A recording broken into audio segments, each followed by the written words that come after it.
Unlocked is brought to you by Invincible, a program designed to unlock the potential of people and teams inside your organization. Join companies like Pfizer, Delta, the CDC, Google, and Chick-fil-A, and others in over 116 countries that are currently using this program to increase productivity and develop healthy cultures. Access hundreds of hours of content that is accessible anytime, anywhere. And finally, use real-time data to understand the health of every team inside your organization, which teams are performing and which ones aren't. Then understand the why behind that performance. Get free access to Invincible for 30 days by visiting www.giant.tv/30days. Hello, welcome to another episode of Unlocked, where we talk about unlocking the potential of people in order to unlock the potential of our organizations and the people that we're serving. Today, I've got Adam Bahret on the call. Adam is a reliability engineer. And if none of you know what that is, don't feel embarrassed, because I didn't know what that was.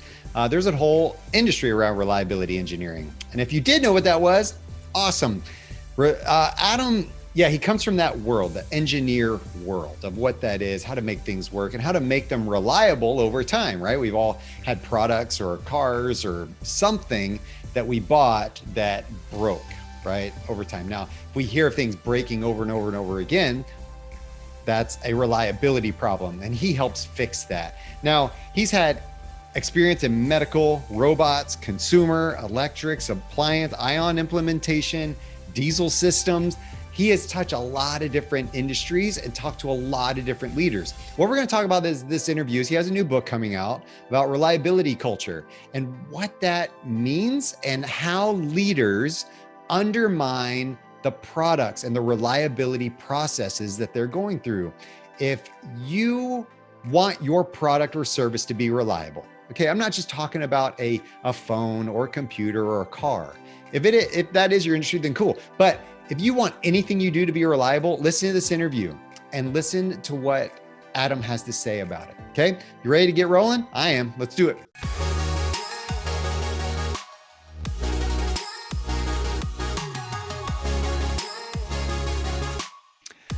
All right, Adam, welcome to the show. It's good to have you. Hey, Scott. Thank you. Good to be here. So reliability culture. First of all, let's before we get into the book and a little bit more of what's in there, for the mass audience, honestly, this is my first introduction to reliability, right? And I know what the word means. I just didn't realize there was a whole industry around this, right? So introduce us to that idea, that concept, the industry, and what it means, and how you play a role in that. Yeah, absolutely. So reliability engineering, quite simply, is the best design practices and the toolkit around that of testing and analysis tools and other methodology that you use in product development. So you use it in mechanical product development, electrical, software. And the way the tool integrate, the way the discipline integrates is, picture that somebody's invented something and it has its paper clips and Scotch tape and it's just barely working and you got it together. Well, you got to turn it into a product. You got to fully engineer it and make the design. So reliability engineering in that process will ensure that you make a design that the first time is very robust, highly reliable, hits all the other factors and performance and feature factors that are important. And you do that in one product development cycle. So the alternative is, you create an invention and you kind of mature it into a design. You're under a lot of schedule pressure and you have limitations and you're not sure if it's good enough or not. It's not till you release it to the customer and it's in the field, to where a lot of issues happen, high warranty costs, unhappy customers. You're frantically, teams are frantically in the field trying to figure out what's happening and make fixes in this very firefighting process. And it's not till the second or third generation of the product that it's really a mature product. So that's what you're looking to mitigate. Okay, that makes sense. Like I'm like, oh yeah, of course. The name, the label, like I just didn't realize that was there. Okay, so very cool. So the book, then, you've written a book about this, but my audience is going to be going, hold on, you got this engineer guy on here talking about this. Like, what's that have to do with you, Scott, and leadership and culture development? But you've got it in the name of the right reliability culture. What's the angle on the book? Yeah, so, as with many things in many disciplines, reliability engineering discipline's gone through some major chapters in its life, major phases. And the one that's really happening right now, and I'm kind of pushing and trailblazing in because I've experienced it in a lot of different industries, is the idea of how leadership can do things different. And by leadership, I mean the executives can do things different to ensure that all the reliability tools and process and product development process are efficient. Some of the history of reliability, and the part that's not of interest to your audience is, originally, really the origins of it were very just deep statistical mathematical. That's really that was very much at the core.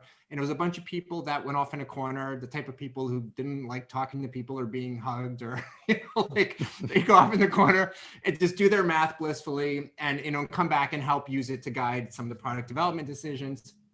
And then the next phase was some more advanced testing techniques that were, in the design process. Then one of the big surges, and this is back in the 1990s, was what's called design for reliability. And it came out of the whole DFX initiative. DFX is designed for X, meaning that when you're designing, you consider other factors. So it could be designed for manufacturing, include manufacturing needs and design right out the bat. Cost. And design for reliability was about including the bigger design teams in the reliability process. And it really, at that point, surged. Like, that's when all of a sudden you saw the reliability of products explode. You went from having to fix your car, every Saturday you expected your dad to be out there fixing his car in the 60s or 70s, to where, like, in the 90s or 2000s, like, it was ridiculous to even think you were angry if your car had an issue once a year. And that was because of that kind of thing, DFR. And so through my career, I've built whole reliability organizations in different industries from the inside, as like a director level. And now as a consultant, seeing a lot of companies at a high rate, I've seen the challenges of how executives unknowingly undermine how products, applying that toolkit and having it be successful in product development. So through that time, I've started to really root cause those issues and even develop toolkits that now executives are using that, seem to have a really big difference. So now it's the people and the behavior and culture, which is the core, beliefs and how they direct what you do. And the interesting thing here is I noticed that a lot of time when product development programs start and the objective is to get X market share and X profit and these things, they actually do a pretty good job of figuring out how in product development these things should be balanced. The problem is it gets lost there. And that balance and those elements don't continue to guide decisions throughout the program. And a lot of decisions happen in a program: schedule pressures, cost pressures, features change, R&D can't make this, or R&D invented that. And those elements, those beliefs, or are part of shaping the original objective, are not considered any longer. So you easily go off the rails and end up in areas you didn't know. And so it ended up becoming a book. My first book was about all the tools, and for the engineers. And then this one, at some point, I was like, there is a whole book here. So. Very cool. I have a very important question to ask, though. Do you like being hugged, Adam? Yeah. You can tell I'm a social. I'm a very weird engineer. Yeah, you are. You are. Yeah. I did not expect to have an interview with an engineer that would be so dynamic, right? Well, that's the thing. I'm different, right? So those guys came in and brought all the math, and I'm like, what about the people? And so here we go. So now I'm like, people matter. What? I'm like, what about the people? Yeah. So yes, I'm the huggy reliability engineer, thus reliability culture. Very cool. I love it. So leaders, executive teams, they're like, hey, we need to bring in this guy. We need to bring in this guy to help our design teams and understand reliability and all these other things, right? So they bring you in because the design team's the problem. They've got the issue, they need the help. And then you come in with and you start seeing some other things happening. Yeah. Right. So tell me about that dynamic. Absolutely. Yeah. So, I see it at a much more rapid rate now as a consultant. I've been doing consulting now for almost 10 years. And it's exactly like you said, there's executives who are like, how can we keep, designing these, we have all these smart people and technology and we're investing a ton of money and we keep releasing these products and they have these, high warranty rates and angry customers. And then we're frantically firefighting, trying to make a better, instead of designing our next generation product, we're trying to fix this one. And why does that keep happening? And our design process and our design teams aren't, doing it right. And they'll bring in somebody like me and and I engage with them and I start to help with that and how to do it better. But usually at the same time, I'm kind of, as I'm, pulling off the onion layers and fixing, I'm like, oh man, these executives don't realize that they are undermining these initiatives that are so important to them. And the analogy I always make is it's like somebody's kids misbehaving and you bring them to a therapist and the child's therapist is like, you guys might want to think about marriage counseling as well. There's some other elements here. And, I have moments, I even put them in the book where I had, I had a senior VP, it was a very, very large company, well-known name. And this was with robotics and some very complex, technology that was being pushed very fast is, real game changer. And, it's exactly that scenario. He brought me in to help his teams and, worked with them. And I ended up helping him build a department, before I left after about 2 years of engagement. But he always had these questions. He's like, how come I go around and I want these testing, programs and these things aren't happening the way they are. I'm not getting the integration I want. And I was engaging at that time with 4 teams. One was in Germany, and there were 3 in the United States spread around the US, and I was coordinating with all of them. But there was consistent behaviors of how they were acting. And he was like, why is this happening? And it wasn't till the program really concluded and he and I would still meet for coffee on occasion. And I finally really explained it to him, how it was him and things he was doing. And I'll never forget he just went to like he just kind of like he got frozen for a second. Like I watched it click. It almost was like a click. Like he just kind of went like, he looked off for a good couple seconds, which is a long period of time when you're in conversation. And then he came back and he was like, maybe, so it was that I just saw that moment where he was like, oh my God, it's me. Like he realized that he was the thing he wanted more than anything and his job depended on and everything. He was going around and accidentally undoing it. So, yeah. Whoops. But yeah. And that takes a lot of humility and I guess self-awareness, right? To understand the things that are happening. And sometimes it takes an outside person to come in and help you, make those things aware, make you aware of those things. So when you're talking about leadership undermining reliability, and give me an example, how are they doing that? Absolutely. Yeah. So here's a common one. When you start out with, hey, we're going to make this new product, you're XYZ tech company, and you see a market and maybe market you're in or you're not in, and you look to say, okay, I think we can grab 30% market share with this technology. The guys in the back have been inventing this thing that will, add Bluetooth and take it to the next level when Bluetooth was a big deal. And I think if we sell it for this cost point, these features, the cost to reliability balance, this reliability target, right? Think about when you purchase cars, right? I mean, if you buy a $18,000 car, you're willing to compromise reliability for cost point, but you buy an $80,000 Lexus, you kind of have some expectations that are different. So you have to balance all these things, and they're all part of really the full product's identity, right? And how it represents on the market compared to everything else. They carefully figure all that out. This is what they do. So then they kick off the program. And they have this beautiful balance they've made of these key factors.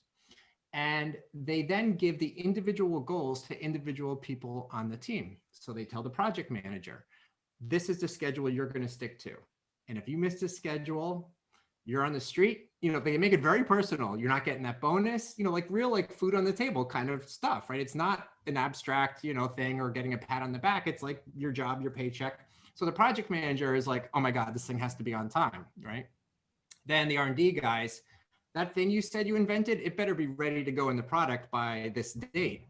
And to them, that's getting that promotion. That's, all these things. And so they break the goals down by discipline.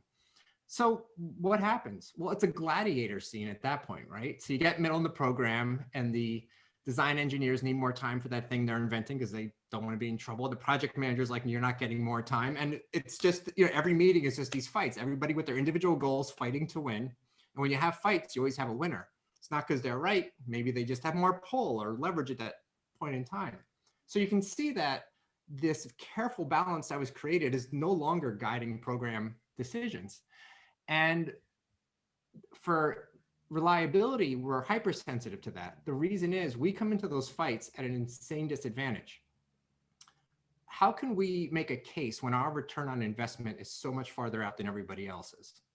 So for the guys making the argument of needing time and money for developing a new feature, they're going to return on that in a period of months or obviously before the product leaves. Time to market, you're going to get that return. Reliability, it's not till a year or two after you find out that you're at a 10% failure rate or something when you stole from our testing program or our time.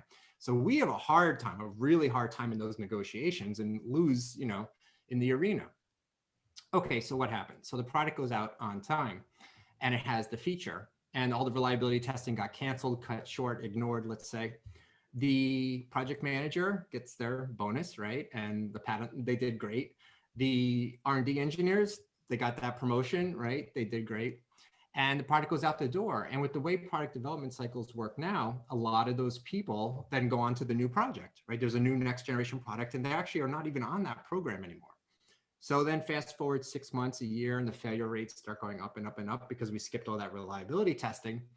And the CEO is, everybody's freaking out at this point. They're like, we're not only going to not do good in this market, we're ruining our brand. And first thing they do is they pull together our tiger team, which is a cute name they have to pull together everybody and they put their full energy into it. So they pull back those engineers from the new program that were on it before, the project manager, all these people who were in it are the only people who can save the day. They're the heroes, right? So these people come back and they're the heroes and they get tons of face time with executives, right? They get pulled into the executive steering meeting because that's the only thing anybody cares about. And they solve these problems and then there's a banner and a cake. So what's happened? This executive who cares nothing more about that product balance, making sure he has good market share, has incentivized people to violate that balance as much as possible and win just for their one goal, and then rewards them a second time when they come in and fix their own problems, and then is left holding the bag for developing products as a CEO, CTO, CFO, whatever. They are left holding the bag of these horrible products. And they have no idea that if I, as a reliability engineer, am passionate about it, if you made me a project manager, I'd be like, screw reliability. I want to keep my job, right? Like that's what they've created to where people who even want to do the right thing are like, I can't afford to do the right thing. And they did it and they have no idea that's what they did. So you can imagine how that would make you go, like, once that clicked, you're like, like you just like, oh my God.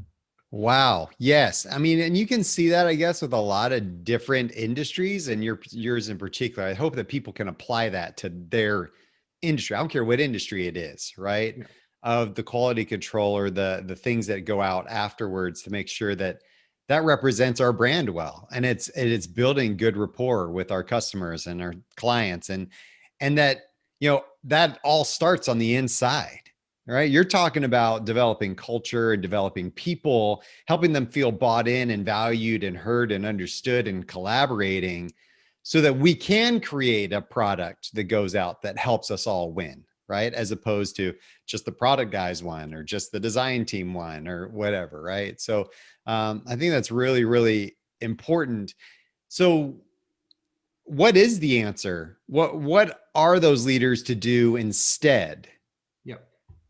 So those are a lot of the tools I've developed that are in the book that, I've worked with leaders and seen, really good results. And a lot of the methodology I call the bounding methodology, and there's a lot of specific tools in there.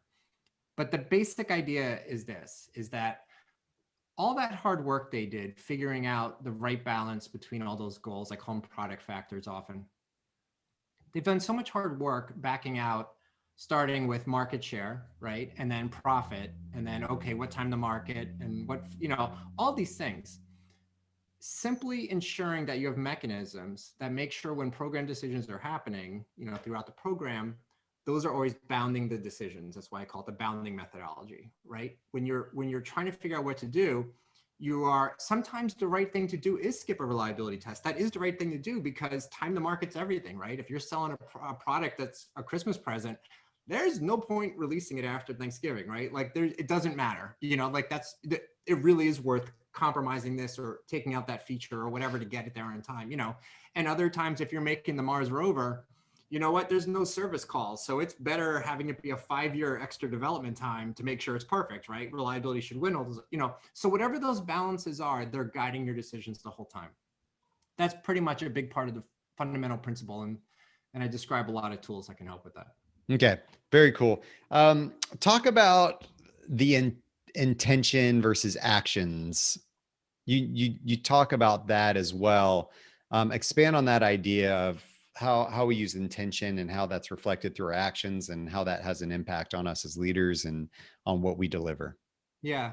I used the word intent so much, people started calling it Adam's I word, because I always, a lot of times people ask me a question and I'm like, I throw it around, I'm like, so what's the intent? I'm like, I'll tell them, I'm like, what you just said makes no sense to me. It has zero value. And they think they've said something profound. And then I'm like, well, what's the intent of it? And then it unravels because that's not there. And so the idea with the intent is always connecting what you're doing. And this is to some degree a little bit of a bounding thing too, right? If you keep in mind the intent of what you're doing as you're executing something, you're going to always make sure that it's on target to get the maximum value of why you did it. So without that, it's very easy to get lost. And sometimes getting lost can start with something as simple as language. I mean, you can just make mistakes in language that can accidentally get you off your intent, almost like playing the telephone game with yourself, right? I mean, the telephone game is just saying a single word, right? We all have done that game. And you can see how you can lose, you can lose whatever the definition was, which would be the intent. So by keeping that in focus and always asking that question, it's a very different outcome. And, so the funny thing is that, it's almost like that trick therapist used to play, right? Like the last word you said there, you're like, well, I remember being on the farm, and they're like, farm, and you explain about that. And they take I'm going to use that now. I'm going to use that. That's really good. They did nothing but say the last word back to you as a question. Like, really? So, I mean, sometimes I'm like, I'm getting paid a lot of money to just be like, is that the intent? And then they're like, that was great. I'm like, sure. All right. Like, yeah, fine. You just made us all a lot richer, because that's all we need to do is use the last word, put a question mark on it. And they're like, this guy is so strategic. God, it's so insightful. So deep. Really so deep. So really deep. Is that what on the farm? The farm is what Is that what your book is? That has a lot of just, your chapter titles have question marks at the end of them? Yeah. And the great thing is I beat that book with the, exactly. So smart. That's really, really good. And you obviously have a lot of value to bring, not only to, the reliability engineering field, but really just us as leaders, what we need to take from this, and your knowledge and expertise.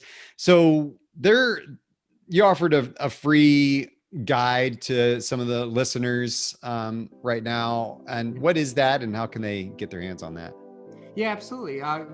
Created a guide of some of the key points for, reliability culture. And if I guess you'll have a link in your, we'll do a link within your link. Yeah. So with that link, you can request it and you'll receive that guide, kind of like a pocket guide for some of these principles that can make a big difference in how leaders lead. Very cool. Well, good luck with the book. I'm, super excited for you. It's your second book now. And it's out now. Where can everybody get a hold of that? On Amazon, like everything else. Nice, right? And Amazon is the place to go. You were number one on Amazon, right? In a category there. And so fantastic. A lot of luck to you and everything you're doing. If anybody wants to get in touch with you, how can they do that? My firm is Apex Ridge, APEXRIDGE. So you can go to apexridge.com.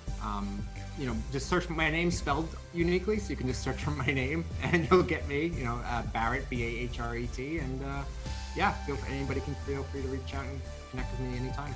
Very cool. And I will say, yes, you have a very engineer brain, but you have a very creative, out of the box engineer brain.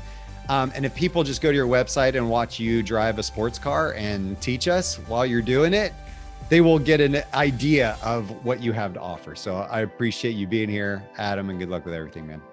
Thank you. Good to talk to you.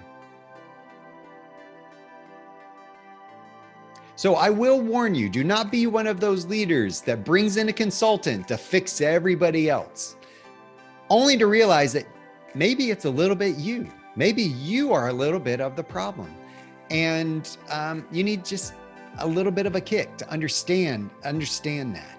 Now, granted, we can bring in that person, still help those processes, but we need you to work on yourself as well. So, the kids can get the counseling, but also do your marriage counseling, right? Let's help the whole family. Leadership undermines reliability because they put teams up against each other. It doesn't breed health. It doesn't help each other feel more collaborative. It doesn't help that team thrive in that environment in which they need to. Therefore, the product will end up suffering and the brand ends up suffering. And that's what we want to prevent. Talking about intent, right? What is the intent? What is the intent of what you're trying to do, of what you're trying to accomplish, the vision, the values? Making sure those are all intertwined into what you're doing as a team is going to be crucial to the success, not only of that product, but your company as a whole. Thank you, Adam, for being on the show. Good luck with your book. If y'all want to find out more information about me, you can go to skotwaldron.com and you can see more of my interviews. You can see also some free tools on there. If you want to go to my YouTube channel, subscribe, like, share, comment, do all those things. And I would really appreciate it. So thanks everybody for being here. And I will see you next time on another episode of Unlocked.